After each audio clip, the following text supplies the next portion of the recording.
রহিমা লিদাকে অনেকেই চেনেন।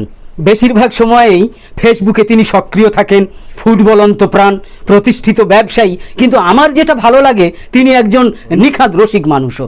নিজের জীবনের তিক্ত অভিজ্ঞতাকেও তিনি এমনভাবে হাস্যরসে ডুবিয়ে ফেসবুক বন্ধুদের কাছে উপস্থাপন করেন যে আপনাকে হাসি পাবেই। বেশিরভাগ হাস্যকৌতুককে নিজের না বলে অবশ্য তিনি সংগৃহীত বলেই পোস্ট করেন। তবে গ্যারান্টি দিয়ে বলতে পারি, রহিমা লিদার সেই সব ফেসবুক পোস্ট দেখলে বর্তমানে হাসতে ভুলে যাওয়া, হাজার চিন্তায় ডুবে থাকা মানুষও মনে মনে অন্তত ফিক করে একবারও অন্তত হাসবেন। তাই অনবরত গুরুগম্ভীর প্রতিবেদন, বিদ্বেষ, হিংসা আর যুদ্ধের খবর থেকে বেরিয়ে এসে আমরাও এবার মাঝে মাঝে হাসার চেষ্টা করব, হাসানোর চেষ্টা করব রহিমা লিদার চুটকি শুনিয়ে। সংগ্রহ থেকে হোক আর যেখান থেকেই হোক, ফেসবুকে লিখবেন রহিমা লিদা, আর চ্যানেলে উপস্থাপন করব আমি জাকির হোসেন শেখ রহিমা লিদার চুটকি। কম করেও সপ্তাহে একদিন অন্তত। ব্যাপারটা কেমন হবে অবশ্যই